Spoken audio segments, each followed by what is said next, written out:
প্রয়োজন নাই, যদি সেটা দেয় টুলসে গিয়ে মেইনটেনেন্সে যাবেন। গেলে এখানে দেখেন কয়েকটা জিনিস আছে। প্রাইম ওয়াশার, ওই ইউনিটটার নাম ওয়াশার বলে আর কি। ওই ওয়াশারটাকে আপনি প্রাইম করবেন। প্রাইম করলে এটা করলে কি হবে, ওই ফ্লুইড ওর ভিতর দিয়ে যাবে, একসময় ক্লিন হয়ে যাবে। আচ্ছা, প্রাইম ওয়াশার আর প্রাইম ইনস্ট্রুমেন্ট, আপনি যদি প্রাইম ইনস্ট্রুমেন্ট দেন তাহলে ফুল মেশিনটাই প্রাইম নিবে, মানে প্রুফ দিয়েও সে ফ্লুইড দিবে, ওয়াশার দিয়েও ফ্লুইড দিবে, ওয়াশ ইউনিটেও ফ্লুইড আসবে। হ্যাঁ, আর যদি আপনি প্রাইম ওয়াশার করেন তাহলে ইন্ডিভিজুয়াল শুধু ওয়াশারের কাজ করবে। যেহেতু আপনার ওয়াশারের ইরোড দিছে, আপনি প্রাইম ওয়াশারটা এইভাবে ক্লিক করবেন, এই যে রান দিবেন, দিয়ে স্টার্ট দিবেন।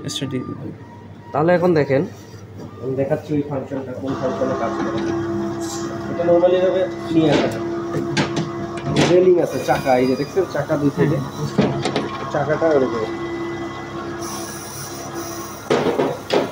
এই যে এই ইউনিটটা দেখেন, এখানে কিন্তু একটা হোল্ডার অলওয়েজ থাকবে। কোথায় থাকবে আমি দেখাচ্ছি, ওইখানে দিয়ে দিবে, এখানে এখানে থাকে, ওইখান থেকে এখানে নিচে নিয়েই যে দেখেন নিচে নিডেল ওয়াশ করতেছে, দেখেন নিচের দিকে একটু দেখা যাচ্ছে। হ্যাঁ, ওই যে ওই উপরের যে নিডেল, এই যে দেখেন A B C D E F G H, প্রত্যেকটা নিডেলের জন্য আলাদা আলাদা এলইডি, যেটা দিয়ে বের হইতে পারবে না ওইখানে সে সিগন্যাল দিবে, ওই রোডটাই ওখানে দেয়। এইচ পর্যন্ত আছে। এই যে দেখেন এই হোল্ডারটা মনে রাখবেন, কোনো কারণে যদি অন্য কোথাও হোল্ডার আটকায় যায় যে কোনো পজিশনে, মানে রান অবস্থায়, এই হোল্ডারটা কখনো এখান থেকে সরাবেন না, এইটা অলওয়েজ এখানে থাকবে। একটা হোল্ডার এই যে এখানে অলওয়েজ থাকবে মেশিনে, এটা কখনো সরানো যাবে না।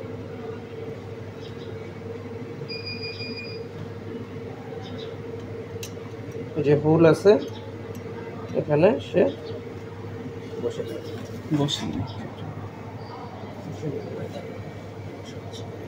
এই যে বসে গেছে, চার সাইডে চারটা গ্যাপ আছে, ওই গ্যাপেও বসে যায়।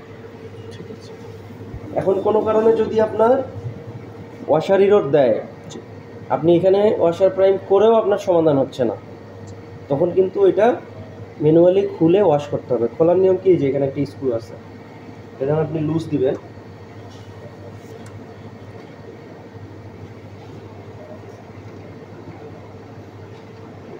তো জানা রাখতেছি এইটা মাঝে মাঝেই দেয়, তো এইটা কাজ আপনারা নিজেরাই করবেন আর কি। এই যে বের হয়ে আসলো, কারণ আপনি একটু মনে রাখবেন বা ছবি তুলবেন যে লালটা কোন সাইডে থাকে আর এই সাদাটা কোন সাইডে থাকে, যেটা টেপ পেঁচানো ওটা বামে আছে দেখেন, তাহলে আপনি একটা ছবি তুলে রাখলেন।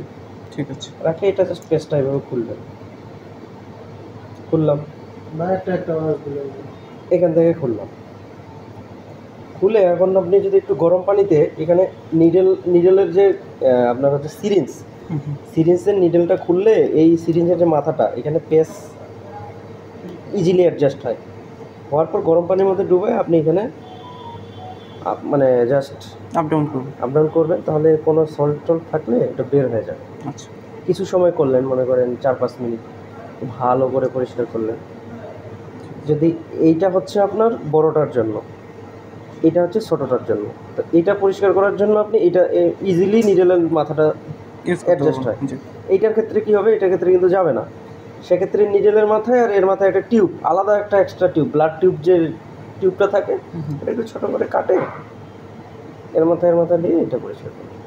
ঠিক আছে, 4-5 মিনিট গরম পানিতে ডুবায় রাখলেন, একটু পরিষ্কার করলেন, করার পর আবার এইভাবে লাগাই দেবেন। বাম সাইডে থাকলে আর এটা ডান সাইডে থাকলে তাহলে ছবি তুলে রাখলেন। আবার একটা আরেকটা যাবে না, যেমন আপনি যদি এটা খোলেন, হ্যাঁ দেখেন এই পেজ কিন্তু এখানে যাবে না, আবার এই পেজ এখানে যাবে না, আলটিমেটলি আপনার এটা দিতেই হবে, তারপরে আপনি ছবি তুলে মনে রাখার জন্য রাখবেন। আসসালামু আলাইকুম স্যার, ভাই ভালো আছেন? এই যে ট্রেনিং এর জন্য আসলাম, না মেশিন ঠিক করে গেছি তো।